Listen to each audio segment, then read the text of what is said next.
이제 엘리야에 대한 말씀을 쭉 보고 있는데요.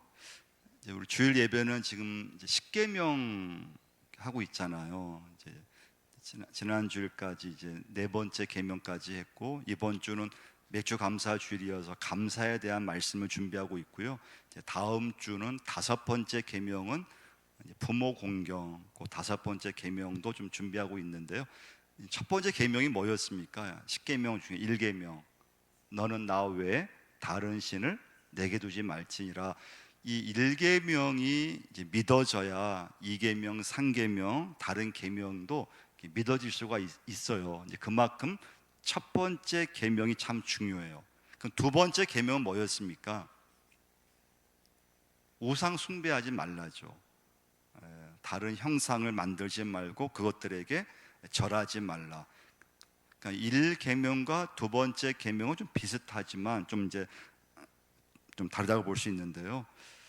그러니까 이제 오늘 말씀에서 이제 우상 숭배는 여러분과 제가 뭐 예수 믿으니까 하지 않겠지만, 우상 숭배를 하게 되면 무엇이든 할 수 있다는 그런 생각을 꼭 가지셔야 돼요. 그러니까 우상 숭배하는 사람은 하나님이 없기 때문에 자신이 우상이 되기 때문에 그 사람은 자신이 신이 되고 무엇이든 할 수가 있게 돼요. 그래서 이제 우리 신앙에서 중요한 게 예배가 참 중요한 거예요. 예배는 너무 중요해요. 영적 전쟁은 다른 말로 하면 예배 전쟁이에요. 그래서 여러분과 제가 근데 주일날 또는 수요 예배 때 예배를 교회에서 드린 걸로 끝나면 안 돼요. 여러분, 예배를 드린 것으로 끝나면 안 되고요, 내 삶 속에서도 예배를 드릴 수 있어야 돼요. 할렐루야. 그게 무엇인가 하면, 교회에 와서 내가 아무리 교회에서 예배를 많이 드리고 예배를 잘 드려도 세상 속에서 내가 하나님을 섬기지 않고 우상을 섬긴다면 그 예배는 헛된 예배가 될 수 있다는 거예요. 그러니까 여러분, 제가 지난번 십계명 말씀 전하면서 우상이라고 하는 게 꼭 내가 그런 뭐 제사를 드린다든지 그런 걸 하지 않더라도 내 마음에서 욕심을 낸다든지 하나님보다 세상을 더 좋아한다든지 그러면 그것이 우상 숭배예요. 그러니까 우상 숭배는 물질 숭배라고 보시면 돼요. 그러니까 꼭 뭐 내가 미신을 섬긴다든지 뭐 돼지머리를 이렇게 뭐 고사 지내지 않는다 하더라도, 내가 그냥 예배 드렸다고 해도 내가 세상에서 하나님을 섬기며 살아야 되는데, 예배는 잘 드렸지만 내가 세상에서 하나님보다도 이 세상을 내가 섬기고 있다면 그건 여러분 우상 숭배라는 걸 기억하셔야 돼요. 그래서 여러분, 예배는 이 교회에서 예배로만 끝난 것이 아니고, 내가 세상 속에 살면서 하나님을 찾고 있는가? 할렐루야. 내가 직장 일을 하면서 하나님을 의지하고 있는가? 그게 예배라는 걸 기억하셔야 돼요. 내가 사업하면서 정말 내 삶의 그 중심에 하나님이 있는가? 하나님을 내가 세상 속에서 찾고 있는가? 경배하고 있는가? 근데 이제 오늘 엘리야 시대에 이스라엘 백성들은 그렇지 않았다는 거예요. 하나님을 예배하고 있었어요. 예배를 안 드린 게 아니에요. 예배를 드렸어요. 근데 세상 속에서 하나님을 찾지 않았다는 거예요. 누구 찾았을까요? 바알을 찾았어요. 그 이유는 아합왕과 이세벨 두 사람의 영향으로 인해서 이스라엘 백성들은 더 우상을 이제 섬기게 됐어요. 근데 여러분, 이스라엘 역사의 실패는 우상 숭배에 있었음을 꼭 기억하셔야 돼요. 그래서 오늘 본문에 보시면 엘리야와 이제 갈멜산 정상에서 바알 선지자, 아세라 선지자 합해서 850대 1, 850명과 엘리야 혼자서 이제 영적 대결을 벌이고 있는 것이 오늘 본문의 말씀이에요. 자, 21절 다시 한번 21절 한번 읽어보겠습니다. 엘리야가 모든 백성에게 가까이 나아가 이르되 너희가 어느 때까지 둘 사이에서 머뭇머뭇하려느냐. 여호와가 만일 하나님이면 그를 따르고 바알이 만일 하나님이면 그를 따를지니라 하니 백성이 말 한마디도 대답하지 아니하는지라. 첫 번째 오늘 메시지는 말씀 교재 1번 한번 같이 한번 읽어보겠습니다. 하나님을 선택하라. 하나님을 선택하라. 첫 번째 메시지예요. 그러면 신앙은 선택이에요. 매일 선택하는 거예요. 내가 누구를 선택하는가. 그게 믿음이고 그게 신앙이에요. 당시 이스라엘 백성들은 하나님을 믿는다고 했지만은 하나님을 만 믿는 것이 아니에요. 하나님도 믿었고 바알도 믿었어요. 혼합주의 신앙을 갖고 있었죠. 그러니까 확신이 없었어요. 그러니까 언제나 이제 눈치를 보게 되고 하나님을 선택하지를 못했어요. 근데 여러분, 이것은 여러분과 저에게도 똑같이 적용되죠. 우리 시대에도 머뭇거리는 사람들이 많이 있어요. 그러니까 믿음의 확신이 없으면 누구든 하나님을 믿는다고 하지만은 항상 머뭇머뭇 주저주저 할 때가 많아요. 그럼 믿음은 다른 게 아니고 선택이에요. 신앙은 내가 지금 살아가면서 하나님을 선택하는 것을 말해요. 근데 여러분과 제가 한번 오늘 이제 좀 냉정하게 좀 나에게 질문을 해야 돼요. 내가 하나님 믿는다고 하면서, 하나님을 내가 예배드린다고 하면서 정말 내가 살아가면서 하나님을 내가 의지하고 있는가? 아니면 하나님 내가 믿음을 갖고 있지만 또 한편에서 이 세상도 놓치기가 싫은 거예요. 세상도 좋은 거예요. 하나님도 좋고 세상도 좋은 거예요. 좀 둘 다 좀 이렇게 막 잡고 싶은 거예요. 하나님을 섬기지 않는 것도 아니에요. 하나님을 믿고 있어요. 하나님을 섬기고 있어요. 교회에서 봉사를 안 하는 것도 아니에요. 봉사도 열심히 하고 있어요. 근데 문제는 하나님을 섬기지만 이 세상도 포기할 수 없다는 거. 근데 그것이 우리만의 문제가 아니고 오늘 본문이 나오는 엘리야 시대 이스라엘 백성들도 똑같은 문제임을 기억하셔야 돼요. 그래서 우리가 쉽게 이스라엘 백성들만 뭐라고 할 수 있는 게 아니에요.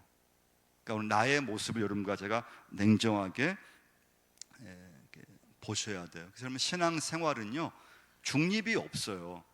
그래서 오늘 다시 한번 21절 한번 읽어보겠습니다. 뭐라고 했습니까?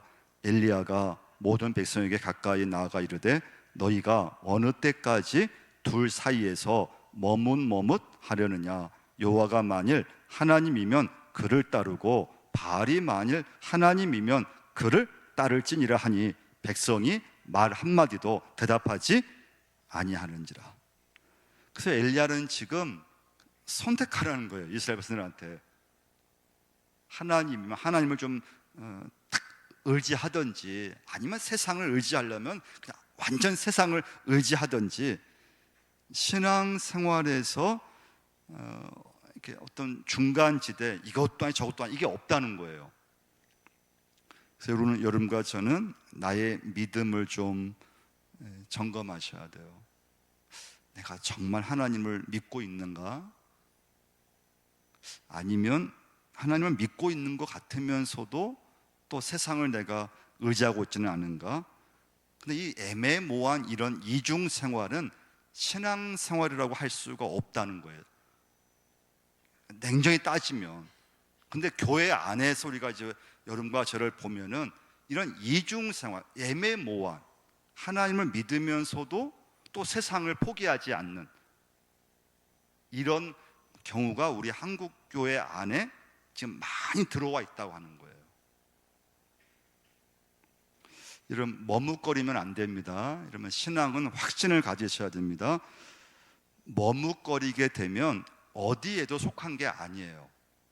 그래서 교회에서도 속한 것이 아니고 또 세상도 속한 것이 아니고, 그럼 세상에서도 좋아하지 않아요.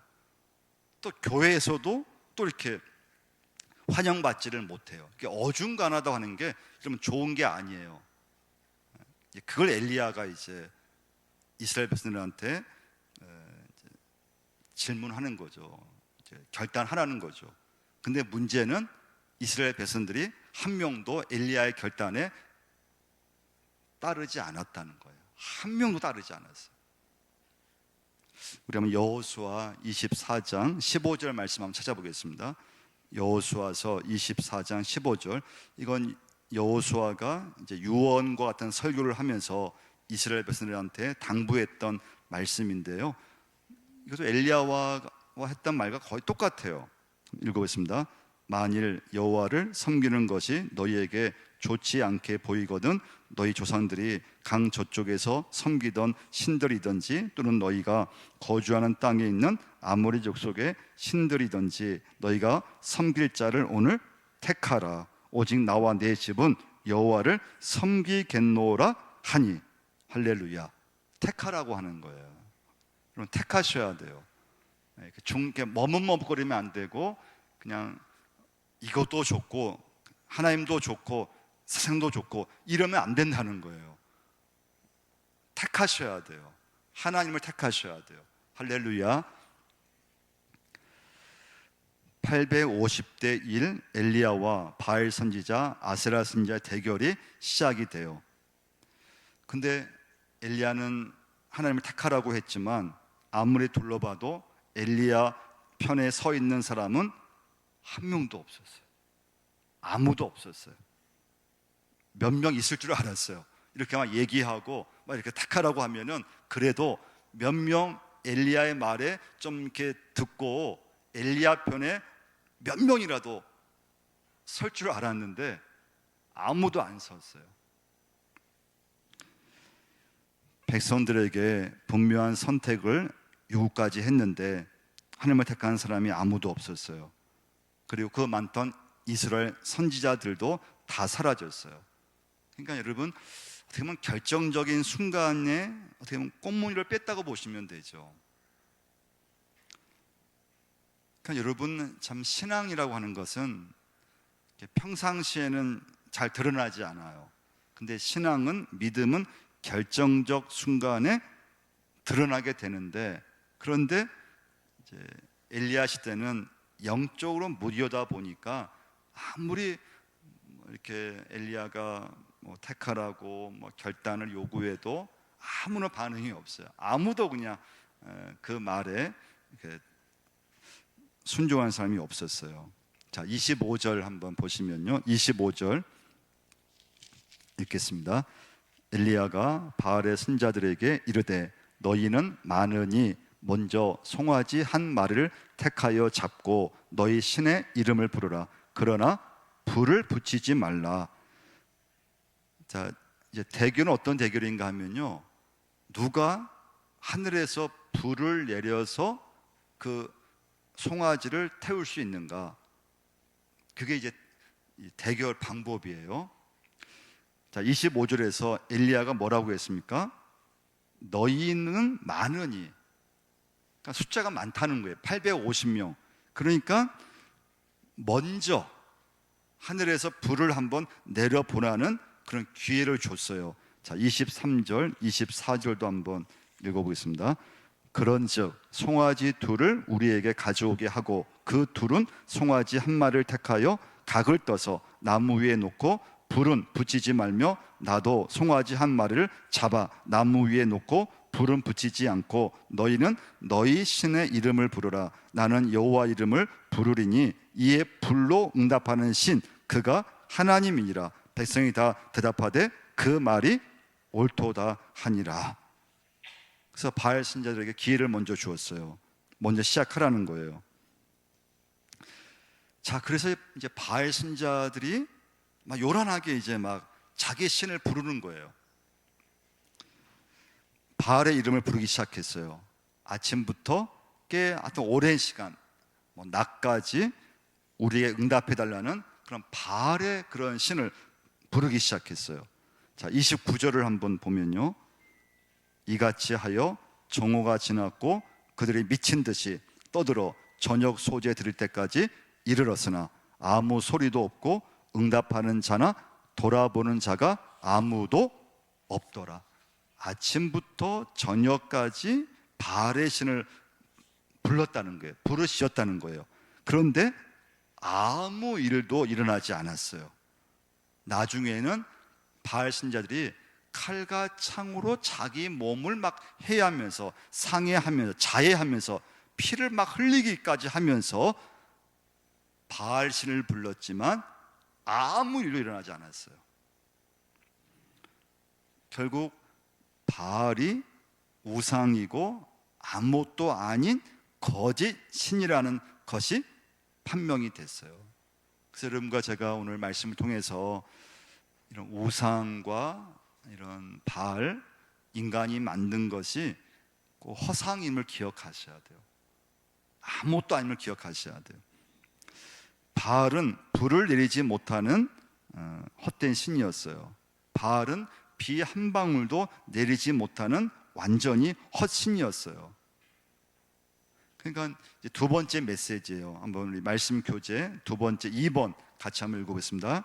수의 싸움이 아니라 진리의 싸움입니다. 말씀을 가슴에 품고 주님을 위해 헌신하고자 하는 한 사람이 필요합니다. 사람이 많다고 일이 되는 건 아니라는 거예요. 이 영적인 이 일에 있어서. 그러니까 여러분과 저에게 오늘 두 번째 이 말씀에서 중요한 건 믿음의 불이 붙어야 된다는 거예요. 그리고 환난 날에는 진짜만 남는다는 것을 꼭 기억하셔야 돼요. 우리의 믿음도 진짜 믿음만 남게 되는 걸 기억하셔야 돼요. 그러니까 둘이 뭉실하게 믿으면 절대 안 된다는 거예요. 둘이 뭉실하게 믿었다가는 아무것도 변하지 않는다는 걸 기억하셔야 돼요. 그러니까 대충 믿었다가 이러면 절대 변화가 안 일어나요. 내가 믿음서라 하는 것도 정말 제대로 내가 믿고 말씀을 내가 정확히 믿고 확신을 갖고 믿어야지 뭔가 내가 예수 믿으면서 변화가 일어나는 거죠. 여러분 절대 교회를 오래 다녔다고 해서 신앙이 성장하거나 변하는 게 아니에요. 짧게 다녀도 그 사람이 하나님 앞에 헌신하고 하나님 앞에 확신을 갖고 믿음의 체험이 있으면 교회를 평생 다니시는 분들보다도 더 은혜가 있고 더 믿음에 대해서 정확히 복음을 알게 되는 걸 보게 돼요. 그래서 여러분 교회에서는 지금은요 숫자는 중요하지 않아요. 물론 숫자가 많으면 여러 면에서 도움이 되는 건 맞아요. 근데 숫자가 많다고 해서 다 되는 건 아니라는 거예요. 진짜 예수님을 믿고 있느냐, 진짜 그 교회 교인들 중에서 주님을 위해서 살려고 하느냐, 진짜 그 교회 다니는 예수 믿는 사람이 살아가면서 주님을 위해서 헌신하려고 하느냐, 그런 교인이 몇 명이 있는가가 중요한 것이죠. 우리 교회에 몇천 명 모이고 많이 모인다 해도 그 몇천 명, 몇만 명이 모여도 주님을 위해서 헌신하지 않으면 아무 소용이 없다는 거예요. 몇십 명 모여도 그 몇십 명이 똘똘 뭉쳐가지고 헌신하고 주님 위에 살겠다고 그냥 하나님 앞에 헌신하면은 감당할 수 없다는 거예요. 그러니까 이러면 숫자 싸움이 아니에요. 진리의 싸움이에요. 진짜 예수를 믿느냐, 그리고 세상 속에서 그 믿음을 가지고 살아내려고 하느냐. 근데 지금은 이제 우리가 교회 안에 세상을 섬기는 사람들이 섞여 있기 때문에 많은 혼란이 오는 거예요. 혼란이 생겨요. 야, 이거 예수 믿는 게 이게 어느 게 맞아? 그러니까 적당히 내가 교회 다니고 적당히 내가 좀 세상 즐기고 좀 적당히 내가 신앙생활을 하고 또 적당히 내가 모임에 참여하고 자꾸 이게 어중간한 신앙이 점점 많아질 수밖에 없어요. 이제 그 이유는 숫자가 많아질수록 지금 우리 어떤 믿음에 있어서 이렇게 좀 중간 지대를 할까요? 하나님도 좋고 또 세상도 좋고 믿음도 좋고 또 세상도 우리가 또 놓치기 싫은 이 둘을 다 갖고 가려고 하다 보니까 믿음 생활을 하면서도 또 세상을 또 우린 또 보게 되고 자꾸 이렇게 좀 어중간한 그런 좀 이중적인 우리의 모습을 보게 돼요. 근데 여러분, 믿음 생활은 확실한 믿음이 있어야 변화될 수 있다는 것을 꼭 기억하셔야 돼요. 그래서 여러분, 신앙이라고 하는 건요, 절대 시간이 지난다고 해서 신앙의 경험이 쌓이는 건 절대 아니에요.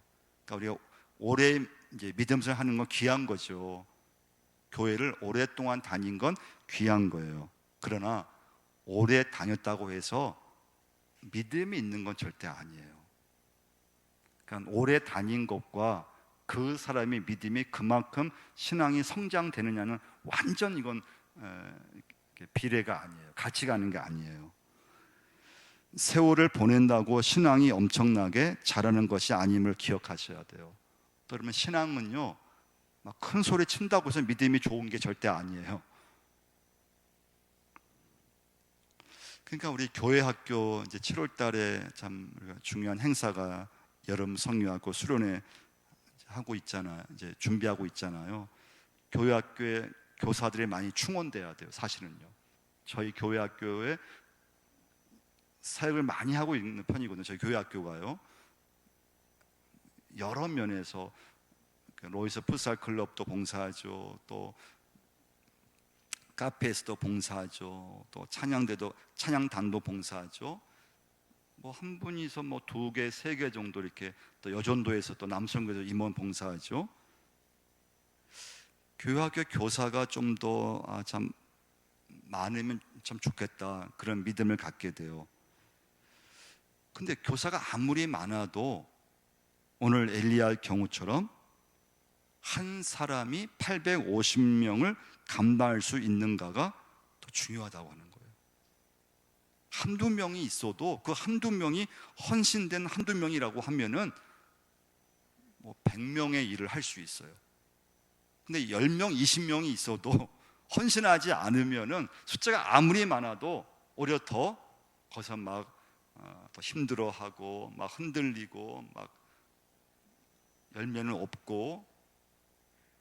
그래서 여러분, 교회라든가 신앙생활에서는 숫자보다도 한 사람이 있어도 오늘 엘리야 같은 헌신된 교사 한 명만 있어도 850명을 물리칠 수 있다는 거예요.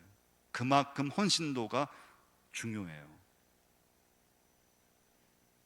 28절 말씀, 29절 한번 읽어보겠습니다. 이에 그들이 큰 소리로 부르고 그들의 규례를 따라 피가 흐르기까지 칼과 창으로 그들의 몸을 상하게 하더라. 이같이 하여 정오가 지났고 그들이 미친 듯이 떠들어 저녁 소재 드릴 때까지 이르렀으나 아무 소리도 없고 응답하는 자나 돌아보는 자가 아무도 없더라. 자, 우리 말씀 교재 2번 한번, 그 밑에 한번, 빨간 것이 밑에 한번 읽어보겠습니다. 믿음의 불이 붙어야 합니다. 환난 날에는 진짜만 남습니다. 두루뭉술하게 믿었다가는 아무것도 변하지 않습니다. 사람이 많으나 적으냐는 중요하지 않습니다. 진짜 예수를 믿고 있느냐, 주님을 위해 살고 있느냐, 믿고는 있지만 믿음으로 살지 않는다면 사실은 아무것도 아닙니다. 신앙의 증거가 되지 못합니다. 그래서 여러분과 제가 이제 오늘 말씀 이제 함께 나누면서 내가 믿음 생활을 잘하고 있는가? 하나님만 의지하고 있는가? 아니면은 하나님 믿고는 있지만은 좀 나도 모르게 하나님과 세상 좀 이중적인, 그때 하나님께서 여러분과 저에게 하나님을 순간순간 택하라, 주님 위에 살라고 하나님 나를 부르셨다고 하는 거. 그럼 진짜 싸움은 숫자 싸움이 아니고 한 사람이라도 예수님께 헌신되고 믿음의 생활을 하고 있느냐, 거기에 달려있다는 거 기억하셔야 돼요. 3번 말씀 교재 한번 읽어보겠습니다. 무너진 제단을 세우면 증거는 보이기 시작합니다. 자, 30절 읽어보겠습니다. 30절 있습니다. 모든 백성을 향하여 이르되 내게로 가까이 오라. 백성이 다 그에게 가까이 가매 그가 무너진 여호와의 제단을 수축하되. 자, 바알 선지자 아세라 선지자는 불을 내리지 못했어요. 근데 엘리야는 하나님께서 불을 내려주셨어요. 자, 그런데 세 번째 메시지의 중요한 건 엘리야가 하나님께 불을 받았을 때 먼저 준비했던 작업이 있었어요. 그게 30절 말씀이에요. 자, 엘리야가 첫 번째 한 일이 무엇인가 하면요, 무너진 여호와의 단을 건축하는 거였어요. 그리고 백성들을 오게 했어요. 백성들을 모이게 했어요. 그리고 무너진 하나님의 제단을 다시 복구하게 만들었어요. 왜 그랬을까요? 바알 우상 때문에 그 예배가 무너졌던 거예요. 그동안 이스라엘 백성들은 그 제단이 무너져서 파괴됐어요. 하나님 앞에 예배자로 서지를 못했어요. 그 하나님께 제단을 잊어버리고 있었어요. 우리도 마찬가지죠. 여러분과 저도 너무 바쁘게 살아가다 보면은 제단이 무너질 때가 있어요. 예배를 잊어버려요. 예배가 무너져 있어요. 하나님과 만날 그 장소, 하나님과 내가 항상 교제를 나누고 하나님의 임재를 경험해야 될 바로 그 장소가 교회고 또 예배고 주의 전인데, 근데 너무 우리가 바쁘게 살아가다 보면은, 세상에서 살다 보면은 내가 반드시 하나님과 만나야 되고 내가 반드시 하나님의 임재를 받아야 될 그 성전, 그 교회, 그 예배를 잊어버리고 살 수 있다는 거예요. 점차 예배가 무너져요. 점점 제단이 무너지기 시작해요. 우리 주일 오후 예배 때 요한계시록 2장 3장 소아시 7교회 좀 말씀 나누고 있잖아요. 그 중에서 에베소 교회 한번 나눈 적이 있어요. 에베소 교회 주님이 책망하시면서 주신 말씀이 있죠. 에베소 교회 교인들이 믿음이 좋았어요. 하나님을 잘 섬겼어요. 교회를 많이 헌신했어요. 뜨겁게 사랑했어요. 근데 주님께서 책망을 하셨어요. 그러므로 다시 어디서 떨어진 것을 생각하고 회개하여 처음 행위를 다시 가지라. 이게 이제 에베소 교회에 주신 주님의 책망이에요. 처음 행위를 다시 회복하라는 말씀이에요. 오늘 본문으로 적용하면 무너진 내면 세계를 다시 복구하라. 무너진 하나님과 관계를 다시 회복하라고 하는 말씀이에요. 이제 우리의 신앙, 나의 신앙을 좀 회복할 수 있는 방법, 내 신앙을 다시 하나님 앞에 좀 돌아오게 하는 방법은 내 안에 무너진 단을 수축하는 데서 시작이 돼요. 그러니까 내 안에 무너진 예배가 있다면 그 예배를 다시 이제 복구하셔야 돼요. 근데 이제 신앙이라고 하는 건, 신앙은 내가 기도가 무너졌다든지 내 예배가 무너졌다고 하면 신앙을 재건해야 되는데, 신앙을 재건하는 것은 남의 얘기가 아니라는 거예요. 남이 해줄 수 있는 게 아니에요. 이건 나의 문제예요. 나의 신앙이에요. 나의 이야기예요. 내가 재건해야 돼요. 할렐루야. 내 예배가 무너졌다면 내가 예배를 다시 이 시간부터 재건해야 돼요. 거기서부터 하나님의 역사가 시작된다는 것을 꼭 기억하셔야 돼요. 오늘 말씀의 결론이에요. 그래서 여러분, 성도에게는 내가 쌓아야 할 제단이 있음을 꼭 기억하셔야 돼요. 근데 그 제단이 허물어지면 안 된다는 거예요. 근데 우리는 살다 보면은, 너무 바쁘게 살다 보면은 나도 모르게 제단이 무너지기 시작해요. 여러분, 다시 제단을 쌓기를 바랍니다. 무너진 예배를 다시 쌓으셔야 돼요. 그러면서 믿음의 확신을 가지셔야 돼요. 그래서 신앙은 이렇게 머뭇머뭇하면 안 되고요. 신앙은 이렇게 중립이 없다 그랬잖아요. 하나님을 확실히 믿든지 아니면 그냥 세상에서 그냥 내가 살든지, 이렇게 하나님도 좋고 세상도 좋고 이런 중립은 없다는 거예요. 그래서 여러분, 우리의 믿음이, 나의 믿음이 하나님을 내가 믿고 있는지, 내가 주님 위에 살고 있는지, 근데 어느 시간부터 내가 단이 무너졌다면 그걸 다시, 그것부터 다시 시작하셔야 돼요. 무너진 그 예배를 다시 이런 복구하셔야 돼요. 무너진 제단을 재건하는 일에 거기에 내가 빠진다면 내 신앙, 내 믿음은 아무것도 아니에요.